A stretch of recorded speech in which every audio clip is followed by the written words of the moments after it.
আল্লাহর ওলি হুজুর পিরানে পীর দস্তগীর কুতুবে রব্বানি মাহবুবে সুবহানি শেখ মহিউদ্দিন আব্দুল কাদের জিলানী রাদিয়াল্লাহু আনহু, উনার দরবারে একজন বিখ্যাত বাদশা, ওই বাদশা যেই জায়গাতে যায়, কোনো জায়গাতে যদি দাওয়াত খেতে যায় তো বাঘের পিঠে যায়। বলুন সুবহানাল্লাহ। কিসের পিঠে যায়? বাঘের পিঠে। তো সেই বাদশা কি করলেন? আব্দুল কাদের জিলানীর দরবারে আসবেন, শুধু উনাকে দাওয়াত খাওয়ালে হবে না, উনার বাঘের জন্য উনার বাঘকেও একটি গরু দাওয়াত খাওয়াতে হয়। উনার বাঘকে আলাদা একটা গরু লাগবে, তবে জানা তেনা গরু নয়, যেটা বাজারের মধ্যে সব থেকে স্পেশাল গরু, সে গরুটা ওর বাঘকে খাওয়াতে হবে। সুবহানাল্লাহ। আব্দুল কাদের জিলানীর দরবারে চলে আসলেন বাঘের পিঠে, আর সুবহানাল্লাহ দেখলেন যে আব্দুল কাদের জিলানীর দরবারে ভালো ভালো গরু গায়ে বাঁধা আছে। সুবহানাল্লাহ সুবহানাল্লাহ। আর তার দরবারে একটা কুকুরও রাখা আছে, উনার দরজার বাইরে একটা কুকুরও রাখা আছে। সে কুকুরটা হলো রোগা পাতলা কুকুর। উনি বাঘের পিঠে যেমনই বাদশা চলে আসলেন, বাঘ যেমনই সুবহানাল্লাহ সুবহানাল্লাহ আক্রমণ করে একটি গরুকে শিকার করতে যাবে, আর এমন অবস্থায় সেই রোগা পাতলা আল্লাহর ওলি আব্দুল কাদের জিলানীর দরবারে কুকুর সঙ্গে সঙ্গে ঝাঁপ দিয়ে লাফ দিয়ে সুবহানাল্লাহ সুবহানাল্লাহ বাঘের শ্বাসনলীকে টেনে ছিঁড়ে দিল। সুবহানাল্লাহ সুবহানাল্লাহ। সঙ্গে সঙ্গে বাদশা কান্নায় পড়ে গেল যে হুজুর, আমার ভুল হয়ে গেছে, আপনি আমাকে মাফ করে দিন। আমি বুঝতে পারিনি যে দরবারের কুকুরের যদি এত পাওয়ার হতে পারে, তাহলে সে দরবারের মালিকের পাওয়ার কত হবে? সে দরবারের কুকুরের যদি পাওয়ার এত হয়, তাহলে সে দরবারের মালিকের কত পাওয়ার হবে? আসুন আরেকটি কথা, হুজুর আব্দুল কাদের জিলানীর দরবারে দুইজন ব্যক্তি, দুইজন খাদেম থাকতেন। এদের কাজ কি ছিল? যে কোনো মানুষ যদি আসে তো একজন ওযু করাবে আর আরেকজন তার সামানপত্র সাইডে রাখবে। এদের কাজ ছিল এটাই, যেই দরবারে যে আসবে একজন ওযু করাবে, পানি দিবে, আর আরেকজন তার সামানপত্র জুতো চপ্পলকে সাইডে রাখবে। সুবহানাল্লাহ। তো দুইজন, আরো দুইজন অন্য জায়গার দুইজন বুজুর্গ ব্যক্তি ওই দরবারে এসছে। তো এই খাদেম দুটো ওই বুজুর্গ ব্যক্তিকে বলছে, হুজুর আমাদেরকে আপনাদের সঙ্গে নিয়ে যাবে? তো বলে, হ্যাঁ কেন নিয়ে যাব না, চলো আমাদের সঙ্গে যেতে পারলেই হলো। তো বলে, এই জায়গা তুমি ছাড়বাই বা কেন? তো বলে, হুজুর এই জায়গাতে আমাদেরকে আর ভাল লাগছে না এই কাজ করতে, এই জন্য আমরা ছাড়তে চাই। আর মানুষ এই জায়গাতে কেনই বা আসে আমরা বুঝতে পারছি না। তো বলে, ঠিক আছে তাহলে যাবো, তো চলো। সুবহানাল্লাহ। ওনাদের সঙ্গে রাস্তায় হাঁটতে লাগলেন এই দুইজন খাদেম। যেতে যেতে যেতে যেতে এই খাদেম দুটো বলে, হুজুর আমাদেরকে অনেক খিদে লেগেছে, এবার একটু খেতে দেন। তো বলে, আমাদের সঙ্গে খেতে গেলে একটু ধৈর্য ধরতে হবে। সুবহানাল্লাহ। ওনারা জাই নামাজ ফেললেন, জাই নামাজে বসার পরে 2 রাকাত নামাজ পড়লেন। 2 রাকাত নামাজ পড়ার পরে সুবহানাল্লাহ দোয়া করলেন, আর দোয়া করার পরে আসমান থেকে খাবার চলে আসলো। বলুন সুবহানাল্লাহ। সকলে মিলে শান্তি করে পেট ভরে খাবার খেলেন। খাবার খাওয়ার পরে আবার তারপরে হাঁটতে লাগলেন। আবার অনেকক্ষণ হাঁটার পরে বলে, হুজুর আবার খিদে লেগেছে, খেতে দেন। তো বলে, এর আগে তো আমরা দুজন দোয়া করেছিলাম জাই নামাজ ফেলে। এবার খাদেমকে বলছে, খাদেম তোমরা দুজন জাই নামাজ ফেলে 2 রাকাত নফল নামাজ পড়ো, আর আল্লাহর দরবারে দোয়া করো যেন আল্লাহ খাবার দেয়। সুবহানাল্লাহ। ইনারা সুবহানাল্লাহ সুবহানাল্লাহ 2 রাকাত নামাজ পড়লেন। 2 রাকাত নামাজ পড়ে ইনারা সুবহানাল্লাহ খাবারের অপেক্ষা করছেন, তো খাবার আসছেন না। তিনারাই বলছেন, কি ব্যাপার হুজুর, আপনারা কি এমন দোয়া করে দোয়া করলেন যে আপনাদের বেলানে খাবার চলে আসলো, আমাদের বেলানে আসলো না? তো বলে, শুনবা যে আমরা কিসের জন্য কার ওসিলাতে দোয়া করেছিলাম? তো বলে, হুজুর আমরা শুনতে চাই। তো সেই বুজুর্গ ব্যক্তি বলে, শোনো, আমরা যখনই আমাদেরকে খিদা লাগে, সুবহানাল্লাহ সুবহানাল্লাহ, আমরা আব্দুল কাদের জিলানীর দরবারে দুইজন খাদেম, একজন খাদেম যে মানুষকে ওযু করায়, আরেকজন খাদেম যে মানুষের জুতো সামানপত্রকে হটিয়ে দেয়, আল্লাহর দরবারে সেই খাদেমের ওসিলাতে আমরা আল্লাহর কাছে যখনই দোয়া করতাম, সঙ্গে সঙ্গে আল্লাহ আসমানি জান্নাত থেকে খাবার আমাদের জন্য পৌঁছিয়ে দিত। সুবহানাল্লাহ সুবহানাল্লাহ। খাদেম দুটার আর বুঝতে দেরি হলো না, ধরতে ধরতে আল্লাহর ওলির দরবারে চলে গেলেন। বলে, হুজুর আমাদের ভুল হয়ে গেছে, মাফ করে দেন। আপনার দরবারকে ছেড়ে যে দরবারে যে খাদেমের যদি এত পাওয়ার হতে পারে, তো সে দরবারের মালিকের কত পাওয়ার হবে একবার নিজে নিজেই চিন্তা করুন, ঠিক না বেটি? এই দরবারের খাদেমের পাওয়ার যদি এত হয়, ওই খাদেমের ওসিলায় যদি জান্নাত থেকে খাবার চলে আসে, তো ইহনো সুবহানাল্লাহ খাদেমের মালিক পিরানে পীর দস্তগীর কুতুবে রব্বানী মাহবুবে সুবহানী শেখ মহিউদ্দিন আব্দুল কাদের জিলানী রাদিয়াল্লাহু আনহু, উনার কত পাওয়ার একবার নিজে নিজেই চিন্তা কর। আর তুই একটি কথা বলে বক্তব্য দিই, এই পিরানে পীর দস্তগীর উনার যখন বয়স ছিল 5 থেকে 7 বছর, তো উনি বন্ধুদের সঙ্গে খেলা করছিলেন। কি খেলা? একটু মনোযোগ দিয়ে শুনবে। বন্ধুদের সঙ্গে খেলা চলছে। কি খেলা? বলে বন্ধু মরে যাও জীবিত হয়ে যাও খেলা। আব্দুল কাদের জিলানী একবার বন্ধুদেরকে বলছে বন্ধু তোমরা মরে যাও, মিথ্যা মিথির মরে গেছে। কিন্তু আব্দুল কাদের জিলানী যখন বলছে সত্যি সত্যি মরে গেছে, মিথ্যা মিথির নাই, আবার বলছে জীবিত হয়ে যাও, তো জীবিত হয়ে গেছে। ওরা এবার বলছে আব্দুল কাদের বন্ধু তুমি মরে যাও, তো আব্দুল কাদের জিলানী সুবহানাল্লাহ মিথ্যা মিথির মরে গেছে, বলছে আবার জীবিত হয়ে যাও, জীবিত হয়ে গেছে। এরকম একটা খেলা চলছে। আর দূরে একজন ব্যক্তি বসে আছে, আর সে ব্যক্তিটা দেখছে যে একজন মা একটি ছোট্ট সন্তানকে নিয়ে দৌড়তে দৌড়তে আসছেন। তো ওই ব্যক্তি বলে মা তুমি এত কান্না করছো আর যাচ্ছ তো কোথায় যাচ্ছ? বলে আমার একটি মাত্র সন্তান কিছুক্ষণ হলো মারা গেল, আমি কি করব ভেবে পাই না। সুবহানাল্লাহ সুবহানাল্লাহ। ওই তখন ব্যক্তি বলে এ মা তুমি চিন্তা করো না, কোনো টেনশন লিও না, ওই যে দূরে দেখতে পাচ্ছ ছোট্ট আব্দুল কাদের বন্ধুদের সঙ্গে খেলা করছে, জীবিত হয়ে যা, মরে যা খেলা করছে। যখন আব্দুল কাদের ওর বন্ধুদেরকে বলবে মরে যা, সুবহানাল্লাহ সুবহানাল্লাহ, তখন তুমি তোমার এই মরা বাচ্চাটাকে তাদের মধ্যে শুইয়ে দিবা। সুবহানাল্লাহ। যেমনই বলা আব্দুল কাদের জিলানী এবার বন্ধুদেরকে বলছে বন্ধু তোমরা মরে যাও। সকল বন্ধু যখন মরে গেল, এই সাথে সে মা কি করলো, তার মৃত্যু বাচ্চাটাকে শুইয়ে দিল। এবার আব্দুল কাদের জিলানী বলছে যে তোমরা জীবিত হয়ে যাও। যেমন জীবিত হয়ে যাও বলা, সমস্ত বাচ্চা তো জীবিত হয়ে গেল, কিন্তু এই মরা বাচ্চাটা জীবিত হলো না। তখন আব্দুল কাদের জিলানী জালালি মেজাজ নিয়ে বলতে লাগলো হে তোমাকে কি আলাদা করে বলতে হবে জীবিত হওয়ার জন্য? যেমনই বলা সঙ্গে সঙ্গে মৃত বাচ্চাটাও জীবিত হয়ে গেল। বলুন সুবহানাল্লাহ।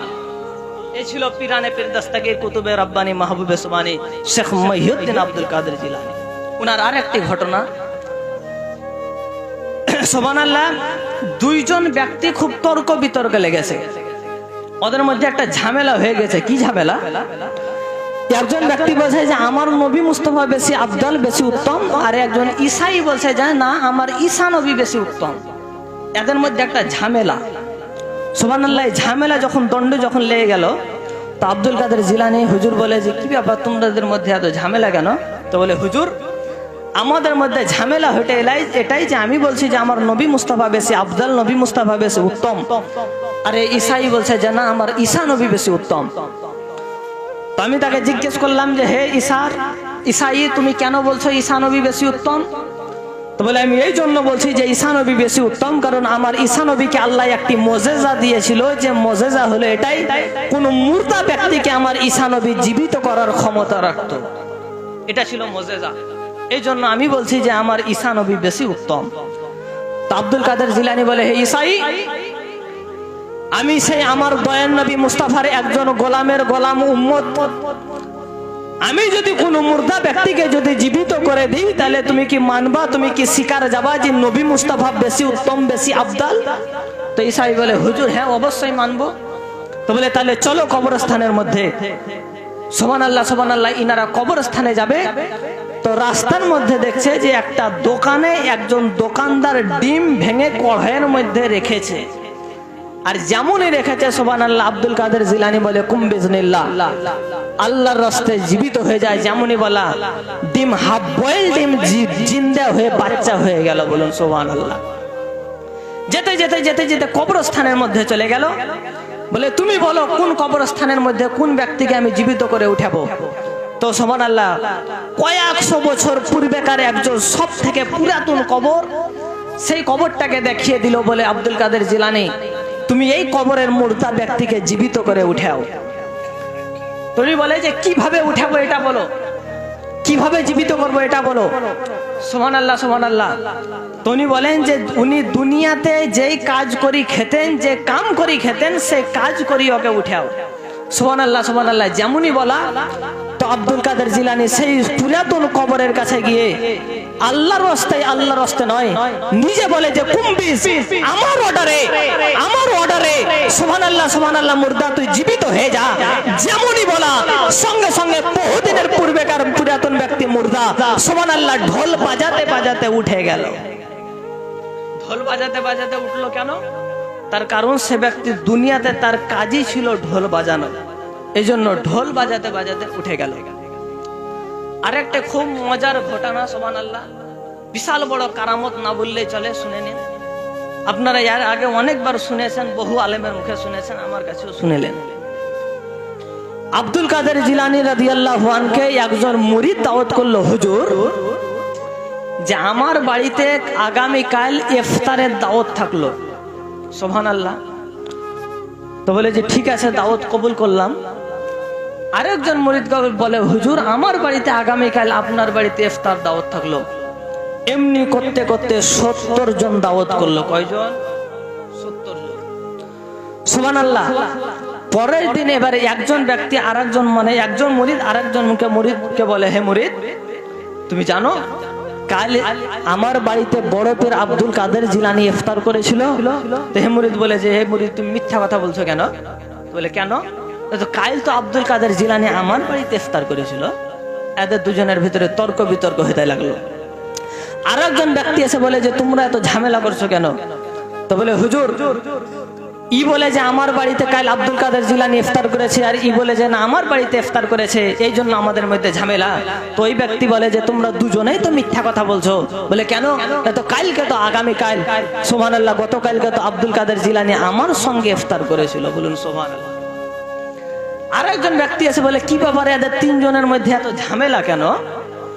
তো সুবহানাল্লাহ যে ওই ব্যক্তি যখন জিজ্ঞেস করছে তো সব কথা বললেন, যে ই বলছে আমার বাড়িতে ইফতার করেছে, ই বলছে আমার বাড়িতে ইফতার করেছে। এই ব্যক্তি বলে যে তোমরা তিনজনেই মিথ্যা কথা বলছো। বলে কেন? না তো আব্দুল কাদের জিলানী হুজুর তো কালকে আমার বাড়িতে ইফতার করেছিল। বলুন সুবহানাল্লাহ। তো আর ফাইসালা করবে কে? সুবহানাল্লাহ। দৌড়তে দৌড়তে আল্লাহর ওলির দরবারে আব্দুল কাদের জিলানীর খানকাতে উপস্থিত হয়ে গেলেন। আর খানকার মধ্যে ওনার খাদিমকে বলে, হুজুর কোথায়? তো খাদিম বলে, হুজুর একটু ভিতরে আছে, তোমাদের কি বলার আমাকে বলো। তো বলে আমরা হুজুরের কাছে একটা ফাইসালা জানতে এসেছি, একটা ঝামেলা মিটাতে এসেছি। বলে কি ঝামেলা? তো আমরা চারজনেই বলি যে আব্দুল কাদের জিলানী উনি বলে আমার বাড়িতে ইফতার করেছে, ইনি বলে আমার বাড়িতে ইফতার করেছে, ইনি বলে আমার বাড়িতে ইফতার করেছে। তো আপনি তো খানকায় থাকেন সব সময়, আপনি তো বলতে পারবেন যে হুজুর কালকে কার বাড়িতে ইফতার করেছিল। সুবহানাল্লাহ। খানকার খাদেম বলে তোমরা তো চারজনাতে মিথ্যা কথা নিয়ে এসেছো, এর ফাইসালা কিভাবে হবে? বলে কেন? তো কালকে তো খানকাতে হুজুর আমার সঙ্গে ইফতার করেছিল। বলুন সুবহানাল্লাহ। এর ফাইসালা হবে কি? আব্দুল কাদের জিলানী হুজুরের দরবারে গেলেন। হুজুরকে বলে, হুজুর আপনি ফাইসালা মিটিয়ে দিন, ঝামেলা মিটিয়ে দিন। বলে কি হয়েছে? বলে হুজুর আপনি প্রমাণ করে দিন, আপনি বলে দিন যে আপনি কাল কার বাড়িতে ইফতার করেছিলেন। তো আব্দুল কাদের জিলানী বলে আমি তোমাদের সকলের বাড়িতে ইফতার করেছিলাম। বলুন সুবহানাল্লাহ। বলে কিভাবে দেখতে চাও? বলে হুজুর দেখতে চাই। সুবহানাল্লাহ। বলে চলো তোমাদেরকে প্র্যাকটিক্যালে দেখিয়ে দিচ্ছি। সুবহানাল্লাহ। এই বলে একটি বট গাছের দিকে নিয়ে চলে গেলেন। সুবহানাল্লাহ সুবহানাল্লাহ। আব্দুল কাদের জিলানী তাসবিহ তাহলিলে বসে গেলেন। সুবহানাল্লাহ সুবহানাল্লাহ। বলে তোমরা সকলেই চোখ বন্ধ করো। চোখ বন্ধ করার পরে বলে বট গাছের পাতার দিকে তাকিয়ে দেখো। সুবহানাল্লাহ সুবহানাল্লাহ। এমন বড় কারামত, প্রত্যেকটা পাতায় পিরানে পীর দস্তগীরের চেহারা ভাসতে আছে। বলুন সুবহানাল্লাহ। তো বলে শোনো শোনো হে মুরিদ, আমি 70টা কেন, আমাকে যদি 70,000 মুরিদ যদি দাওয়াত করতো তো 70,000 মুরিদে আমি ইফতার করার ক্ষমতা রাখতাম। সুবহানাল্লাহ সুবহানাল্লাহ। তার নমুনা বট গাছের পাতাতে দেখিয়েছিলেন। ইনি হলেন পিরানে পীর দস্তগীর কুতুবে রব্বানী মাহবুবে সুবহানী শেখ মহিউদ্দিন আব্দুল কাদের জিলানী রাদিয়াল্লাহু আনহু। এর জন্য তো কোরআন বলে যে আবতাগু ইলাইহিল ওসিলা, খোদাকে পেতে গেলে ওসিলা দরকার। ওসিলা না হলে খোদাকে পাওয়া যাবে না। ঠিক না বেটে? এখন প্রত্যেকটা জিনিসে ওসিলা লাগে না? লাগে না? প্রত্যেকটা জিনিসে ওসিলা লাগে। আপনি কোর্টে যাবেন, ডাইরেক্ট জজের সঙ্গে কথা বলতে পারবেন? ওসিলা দরকার, উকিল। ঠিক না বেটে? যে কোনো জিনিসে আপনি চাহে যা করতে যান, ওসিলা মাঝখানে আপনাকে লাগবে। তো আমরা যে খোদাকে পাবো, তো খোদাকে পেতে গেল মিডিলে একটা ওসিলা দরকার। এই জন্য বলে যে ওয়াবতাগু ইলাইহিল ওয়াসিলা, এর মানে কি? তো তাফসীর ইবনে কাসিরে ব্যাখ্যা দিলেন, আল ওয়াসিলাতু হিয়াল্লাতী ইয়াতাওয়াসসালু বিহা ইলা তাহসিলিল মাকসুদ। ওসিলা বলা হয় যে জিনিস দ্বারা মানুষ নিজের গন্তব্য স্তর পর্যন্ত পৌঁছে যায়, ওর নামই হলো ওসিলা। বলুন সুবহানাল্লাহ। এই ওসিলাকে তোমাদেরকে তাকে দেখতে হবে, তাকে মানতে হবে যার সঙ্গে খোদার সম্পর্ক সে কতটা মজবুত যে আমাদেরকে খোদা পর্যন্ত পৌঁছে দিতে পারবে, আমাদেরকে তাকে ধরতে হবে। আর যার সঙ্গে খোদার সম্পর্ক উনি হলেন নবী মুস্তাফা, আর নবী মুস্তাফাকে পেতে গেলে আমাদেরকে তার সঙ্গে সম্পর্ক রাখতে হবে যার সঙ্গে নবী মুস্তাফার সম্পর্ক, আর উনি হলেন আলিয়ে মুর্তজা। আর আলিয়ে মুর্তজাকে পেতে গেলে আমাদেরকে তার সঙ্গে সম্পর্ক রাখতে হবে যার সঙ্গে আলিয়ে মুর্তজার সম্পর্ক, আর উনারাই হলো ওলিউল্লাহ। তাহলে বোঝা গেল খোদাকে পেতে গেলে ওলিকে দরকার, ওলিকে পেয়ে গেলে আলীকে পেয়ে যাবে, আলীকে পেয়ে গেলে নবীকে পেয়ে যাবেন, আর নবীকে পেয়ে গেলেন তো খোদাকে পেয়ে গেলেন। এই জন্য আলা হযরত বলতে আছেন, বা খোদাই হি খোদা কা দর, বা খোদাই হি খোদা কা দর नहीं अबर को ही माफर मकर, जो वहां से हो यही आके हो, जो यहाँ नहीं तो वहां नहीं। খোদার কোটটাই হলো নবীর কোট, আর নবীর কোটটাই হলো খোদার কোট। যারা নবীর হয়ে যায় তারা খোদার হয়ে যায়, আর যারা নবীর হতে পারে না তারা খোদার হতে পারে না। ঠিক না বেটি?